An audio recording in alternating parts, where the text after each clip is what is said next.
Hello friends, welcome to my YouTube channel तेरा मेरा maths. तो मैं पढ़ा रही हूँ, आप पढ़ रहे हो, तो ये मैथ्स तो हमारा ही हुआ ना। चलो, वीडियो को कंटिन्यूटी में लेके चलते हैं। हम कर रहे हैं थ्री डिमेंशनल ज्योमेट्री। ठीक है, इसके हमने कुछ पार्ट्स डिस्कस कर लिए इस चैप्टर को मैं कंटिन्यूटी में कर रही हूँ। ठीक है, अगर आपको ये वीडियो अच्छी लगी हो तो please like, share and subscribe my channel. वैसे मैं कम बोलती हूँ, लेकिन आज मैंने वीडियो की स्टार्टिंग में बोल दिया। अब हम इस वीडियो में डिस्कस करेंगे एंगल के बारे में। ठीक है, एंगल के फॉर्मूले डिस्कस करेंगे और एंगल के रिगार्डिंग कुछ क्वेश्चंस डिस्कस करेंगे। तो सबसे पहले हम देखते हैं कि अगर हमें लाइन ऑफ पेयर, ठीक है, कोई दो लाइंस दे रखी हैं, पेयर मतलब दो लाइंस दे रखी हैं और उनके बीच में हमें एंगल फाइंड आउट करने के लिए बोल रहे हैं, तो हम किस फॉर्मूले के यूज़ करेंगे। फॉर्मूला देख लो, अगर फॉर्मूला पता है तो क्वेश्चंस में मैं बता दूंगी कि किस तरह से वैल्यू पुट करनी है।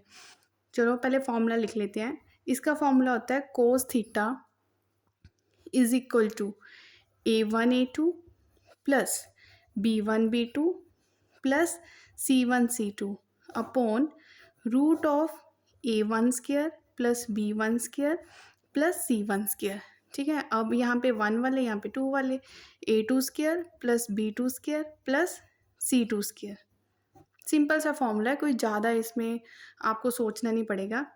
और जब से ये चैप्टर मैंने स्टार्ट किया है, मैंने पहले ही डिस्कस कर लिया है कि LMN या ABC क्या होते हैं। तो जो भी यहाँ पे हमें A1 A2 B1 B2 C1 C2 दिख रहे हैं, ये है डायरेक्शन रेशोज़। ठीक है, जो A1 B1 और C1 है, जो पहली गिवन लाइन होगी, क्योंकि पेयर दे रखा है, ये उसके डायरेक्शन रेशोज़ होंगे, 2 वाले सेकेंड लाइन के डायरेक्शन रेशोज़ होंगे। और साथ में एक कंडीशन होती है, अगर कहीं क्वेश्चन में कुछ डिफरेंट सा पूछ लिया जाए कि बताओ दो लाइंस आपस में परपेंडिकुलर है या नहीं है, दो लाइंस आपस में पैरेलल है या नहीं है, तो ये वाली कंडीशन, अगर तो परपेंडिकुलर वाला केस चल रहा है तो आपको क्या करना है, आपको जस्ट शो करना है A1 A2 plus B1 B2 plus C1 C2 is equal to zero. ठीक है, अगर ये ज़ीरो आ रहा है, ठीक है, ये वाला पोर्शन आपका ज़ीरो आ रहा है, means two lines are perpendicular to each other. ठीक है, सिमिलरली पैरेलल का केस, पैरेलल के केस में आप क्या करोगे, पैरेलल में क्या होता है कि जो दो लाइंस के डायरेक्शन रेशियोज होंगे ना, वो क्या हो जाएंगे, प्रोपोर्शनल हो जाएंगे। प्रोपोर्शनल मीन्स इस तरह की कंडीशन हो जाएगी, A1 by A2 is equal to B1 by B2 is equal to C1 by C2। ठीक है, आई थिंक ये क्लियर हो गया होगा। दो कंडीशंस हमने रीड किया आफ्टर फॉर्मूला, एक परपेंडिकुलर के लिए और एक पैरेलल के लिए। ठीक है, अब हम डिस्कस करते हैं नेक्स्ट क्वेश्चन। देखो क्वेश्चन में क्या पूछा गया है, एंगल फाइंड आउट करो। फाइंड आउट कर लेंगे, फॉर्मूला पता होना चाहिए, अभी डिस्कस किया। ठीक है, फॉर्मूला क्या है, फिर से लिख देती हूँ। Cos theta is equal to A1 A2 plus B1 B2 plus C1 C2 upon में क्या आएगा, A1 का स्क्वायर प्लस B1 का स्क्वायर प्लस C1 का स्क्वायर और A2 का स्क्वायर प्लस B2 का स्क्वायर प्लस C2 का स्क्वायर। यहाँ से देखने आना चाहिए कि जो ये दो ये लाइंस की इक्वेशन होती है, इसी तरह से होती है, हमने पीछे डिस्कस किया है कि x माइनस x1 बाई ए। ठीक है, तो इसमें से जो ये होते हैं x minus x1 y1 z1, ये पॉइंट्स होते हैं जो नीचे दे रखे होते हैं, ये हमारे पास डायरेक्शन रेशियोज होते हैं। ठीक है, चलो अब हम लिखते हैं। ठीक है, लेकिन इस क्वेश्चन में हमें क्या चाहिए, पॉइंट्स चाहिए होते हैं, A1 B A2, ये हमें डायरेक्शन रेशियोज चाहिए। तो पहली इक्वेशन देखो, जो पहली इक्वेशन है उसके डी आर्स लिख लो। उसके डी आर क्या है, 2 5 -3। ठीक है, पहली इक्वेशन से डी आर निकल के आ गया, मीन्स मुझे A1 B1 और C1 क्लियर हो गया कि क्या होगा, सिंपल। सेकेंड इक्वेशन जो हमें लाइन की इक्वेशन दे रखी है, इससे डी आर निकाल लो। इससे डी आर क्या है, -1 8 एंड 4, मीन्स मुझे A2 B2 और C2 ये भी क्लियर हो गया। क्लियर हो गया तो जस्ट हमने इसमें क्या करना है, वैल्यूज़ को पुट करना है। पुट करके देख लो, तो यहाँ से आ गया A1 2 -1 plus 5 8 plus -3 4।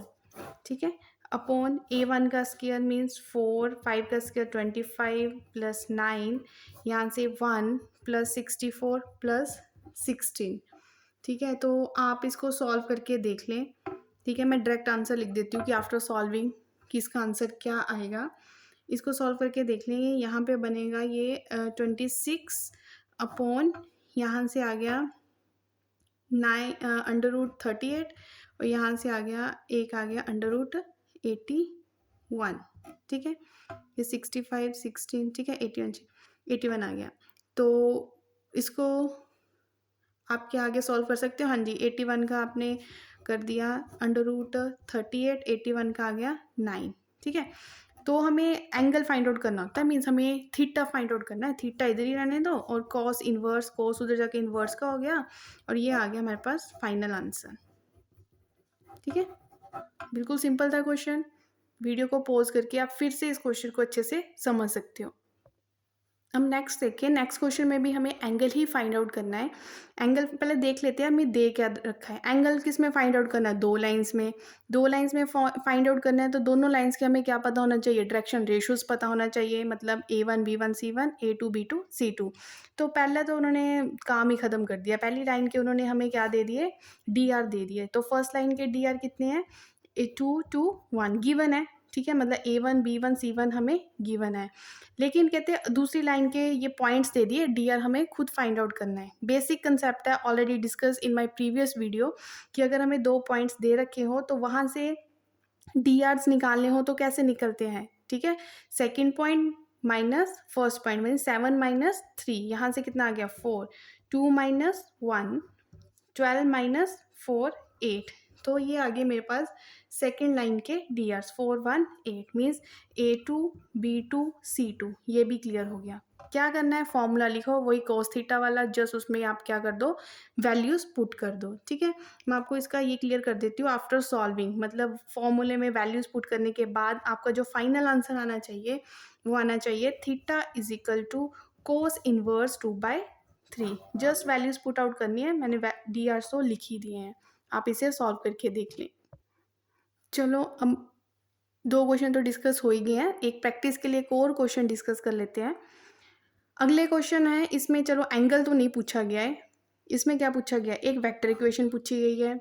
Vector equation already discuss, ठीक है, कि अगर वेक्टर इक्वेशन लिखनी हो, अगर लाइन एक पॉइंट में से पास हो रही है तो क्या होती है, दो पॉइंट में से पास हो रही है तो क्या होती है। चलो इतना तो हम कर लेंगे। ठीक है, एक एक्स्ट्रा इन्होंने लाइन ऐड कर दिया कि साथ में ये भी बताना है कि शो दैट जो भी ये हमारी लाइन है ये परपेंडिकुलर है टू द Z एक्सिस। ठीक है, कुछ नहीं है, वेक्टर इक्वेशन कौन सी उठानी है, जब दो लाइन में से पास हो रही हो, तो मैं लिख देती हूँ। तो वो क्या होती है, 2 पॉइंट में से पास हो रही है, R vector is equal to A vector plus lambda B minus A, ये होता है। ठीक है, तो ये मेरे पास A वेक्टर है, ये है B वेक्टर। क्या करनी है, वैल्यू पुट कर दो। क्या वैल्यू पुट करोगे, A वेक्टर कितना आ गया, वेक्टर को इसी तरह लिखते हैं ना, आई जे के कैप की फॉर्म में। तो ए वेक्टर की वैल्यू यहाँ से आ गई, means I cap plus 2 J cap plus 3 के कैप। ठीक है, प्लस लैम्डा। अब बी माइनस ए करके देख लो। ठीक है, बी माइनस ए करके देख लो, मीन्स -3 -1 कितना आ गया, -4 आई कैप, 4 -2 प्लस 2 जे कैप, 3 -3 मतलब के कैप की वैल्यू तो क्या आ गई, 0 ही आ गई। तो ये आ गई मेरे पास वेक्टर इक्वेशन। एक स्टेप खत्म, जो पूछा गया था एक स्टेप खत्म। चलते हैं दूसरे स्टेप की तरफ। दूसरे स्टेप में बोला है कि जो आपने ये लाइन की इक्वेशन निकाली ना इन वेक्टर फॉर्म, ये वाली जो है परपेंडिकुलर है किसके, Z एक्सिस के। Z एक्सिस के ये क्या है, परपेंडिकुलर है। चलो ठीक है, जिस भी एक्सिस के परपेंडिकुलर बोला होता है ना, उसके पहले हम क्या निकाल लेते हैं, DRs निकाल लेते हैं, मीन्स डायरेक्शन रेशियोज। तो Z एक्सिस के परपेंडिकुलर में जो एक्स वाई हो गए, वो उसका तो कोई काम ही नहीं ना Z एक्सिस पे, तो वो तो क्या हो गए, 0 हो गए, और y का क्या आ गया 1। ये Z एक्सिस के क्या हो गए, DRs हो गए। अब फिर से थोड़ा सा रिवाइंड करो अपने जो हमने पीछे पढ़ चुके हैं, कि परपेंडिकुलर का केस बोला है। परपेंडिकुलर के केस में क्या होता है कि दोनों Z एक्सिस के DR और लाइन के DR किसके उठाने हैं, जो दो चीज़ें आपस में क्या है, परपेंडिकुलर है, उन दोनों के DR का डॉट प्रोडक्ट करो और उनको क्या कर दो, इक्वेट 0 के इक्वल आना चाहिए, मीन्स आपने या फिर परपेंडिकुलर शो हो गया। ठीक है, तो यहाँ से इसके डी आर्स क्या होंगे, लाइन के डी आर यहाँ से आएंगे, ये पॉइंट होते हैं, ठीक है, ए वेक्टर क्या है, पॉइंट है, डी आर्स यहाँ से आएंगे, तो लाइन के डी आर्स ऑफ लाइन क्या हो गया, ठीक है, डी आर ऑफ लाइन मेरे पास आ गया -4, 2 एंड 0।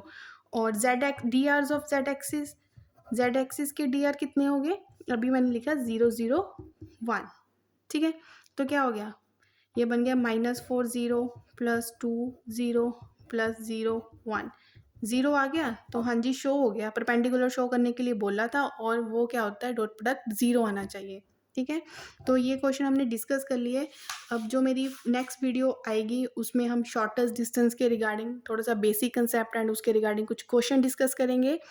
फिलहाल अगर आपको मेरी ये वीडियो अच्छी लगी हो तो please like share and subscribe my channel, ठीक है, and thank you so much.